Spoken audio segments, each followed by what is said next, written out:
Welcome to The Explainer. Look, if you're an Indian retail investor tracking the healthcare space, you absolutely need to pay attention to what's happening with the country's largest healthcare company right now. Apollo Hospitals just kicked off the first quarter of FY27 with some massive, undeniable momentum. But, behind those flashy headline numbers, what's actually driving the growth? Are they just hiking up prices, or is there a real structural shift happening here? Well, today, we're going to decode their latest earnings call. No confusing jargon, no noise, just the facts straight from the source. All right, let's get into it.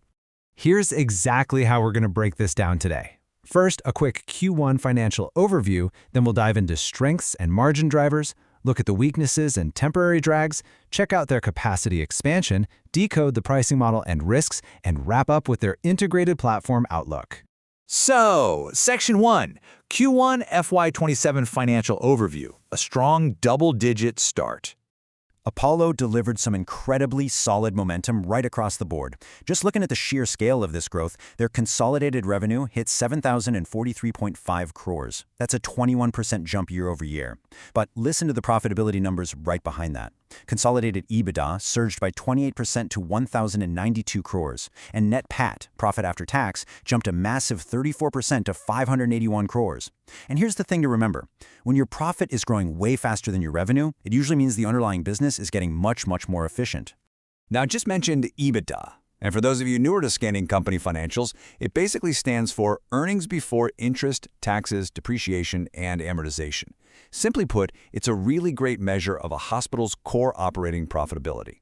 And the absolute key takeaway here is that Apollo's EBITDA margin, meaning how much actual profit they're squeezing out of every 100 rupees they earned, improved from 14.6% last year to 15.5% this quarter. The operational engine is definitely humming right now. But to fund all this rapid growth, you're probably wondering about debt, right? Well, their consolidated net debt stands at 748.1 crores. Management actually made it a point to reassure investors on the call that their balance sheet remains really comfortable. So they're expanding fast, but they aren't over-leveraging themselves to pull it off. Moving right along to Section 2, Strengths and Margin Drivers, the High Acuity Advantage.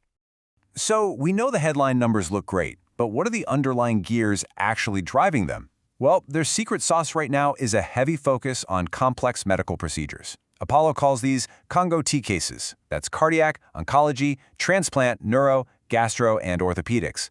The volume for these highly specialized cases shot up 15% year over year. And more importantly, they now make up a whopping 62% of all inpatient revenue. Because they're treating these super complex cases, they're getting a huge boost from operating leverage. Basically, once those fixed hospital costs are paid for, these high-value treatments add almost pure profit to the bottom line. That's exactly why margins in their established hospitals are sitting at a remarkably strong 25.9%. Oh, and one quick structural note. That highly anticipated demerger and listing of HealthCo, which includes Keimed, is still totally on track for Q4 of FY27. But hey, the wins aren't just happening inside the physical hospitals. Think about the digital side of the business for a second. Last year in Q1, the Apollo 24/7 digital platform was burning cash, sitting on losses of about 49 crores for the quarter. This year, those cash losses literally plummeted by 80%, down to just 9.7 crores. Management actually came out and said the digital vertical is poised to finally hit break-even next quarter. For retail investors who've been waiting for this turnaround, this is a huge deal. All right, on to Section 3, Weaknesses and Temporary Drags, where Apollo stumbled this quarter. Look, no business is perfect, and a smart investor always looks at both sides of the coin. To their credit, management was pretty transparent about 4 main friction points. First off, as they open new hospitals, those beds aren't instantly profitable, right? These new units caused a short-term EBITDA drag of around 37.5 to 38 crores this quarter. Second, they hit a snag with their insurance product sales engine. Basically, their feet-on-street sales channel just didn't work out as planned. They are completely reworking it, which delays the full break-even of the insurance division out to Q3. Third, the Jubilee Hills brownfield expansion got pushed back to FY28 because of some lease deed and configuration changes. And lastly, medical tourism from Bangladesh. While it did recover about 60% quarter over quarter, those patient volumes are still only hovering at 60 to 70% of their historical peak levels. Next up is Section 4, Capacity Expansion and Growth, Building the Future Network. Even with those short-term headwinds, management is aggressively looking ahead, and their ambition here is just massive. Apollo is executing a 4,330-bed capacity expansion plan. The end game? Pushing their total bed count to 14,100 beds by the end of FY31. They're targeting strategic expansions up north and out west, along with some brownfield expansions at their current locations. But here's the absolute kicker for you as an investor. They expect to fund almost all of this massive expansion through internal accruals, leveraging that really comfortable debt position we talked about earlier. Moving to Section 5, Pricing Model and Risks. Decoding the Analyst Q&A. During the earnings call, the Q&A session with the financial analysts got super interesting, especially around hospital pricing. Because this is the burning question on basically every investor's mind right now. With all this incredible revenue growth, is Apollo simply hiking up tariffs for patients just to pad their top line? To get to the bottom of that, we have to look at one very specific number revealed during the call, 8%. That is their year-over-year growth in ARPU. Real quick, let's demystify ARPU. It stands for average revenue per user, or in a hospital's case, average revenue per patient. It's exactly what it sounds like, the average amount of money the hospital makes from each admitted patient. So Apollo's ARPU grew by 8% to roughly 1.86 lakh rupees per patient. But wait, here's the catch. Management made it very clear that this is definitely not just a flat 8% price hike. Instead, that growth is driven by what the medical industry calls case complexity. And honestly, nothing proves that better than this crazy stat. Robotic surgeries jumped by an incredible 85% this quarter. Transplants, which are highly complex, life-saving procedures, also went up.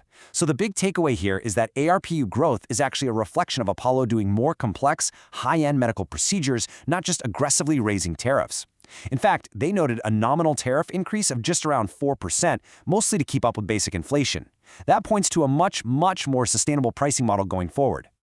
But of course, we have to talk about the major risks that were openly discussed on the call. First, regulatory risks.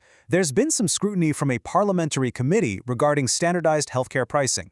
Management laid out a pretty objective stance. They support accessibility and transparency for sure, but they believe a one-size-fits-all government approach to pricing might actually disincentivize private investments in much-needed hospital capacity. Second, there is a massive execution risk. Remember, Apollo is taking on an 11,152 crore capital expenditure plan. Deploying that kind of capital efficiently without bleeding your margins is a huge task. And finally, you've got the ever-evolving competition in the private healthcare space, with rivals also ramping up high-tech oncology and robotic centers. And our final section, Section 6, the Integrated Platform Outlook, the Lifetime Healthcare Model. If we step back for a second and look at the big picture for the next decade, Sunita Reddy, the managing director, made a statement that perfectly captures their grand structural thesis. She basically said, primary care, diagnostics, digital engagement, insurance, and hospitals can no longer be looked at as independent businesses, but interconnected patient journeys. Management is practically pleading with the market to stop viewing them as just a chain of isolated hospitals or standalone pharmacies. They are actively building a lifetime healthcare ecosystem. The goal is to capture patient value at every single stage of life, from a quick digital consultation on your phone to buying medicines to health insurance all the way up to complex tertiary hospital care. Which brings us to our final takeaway. Look, Apollo has clearly demonstrated some really strong operational progress this quarter. The high acuity volumes are up, the digital platform is finally nearing profitability, and they've got this massive internally funded expansion pipeline in the works. Yes, there are temporary drags, new hospital costs, insurance rollouts, along with those looming regulatory and execution risks. But the ultimate question leaves us with a pretty fascinating thought. As Apollo shifts from simply building hospitals to building an interconnected lifetime healthcare ecosystem, are retail investors still just valuing the individual parts, or are they finally beginning to understand the true power of the platform? Something for you to think about as you track their journey. Thanks for hanging out with me on this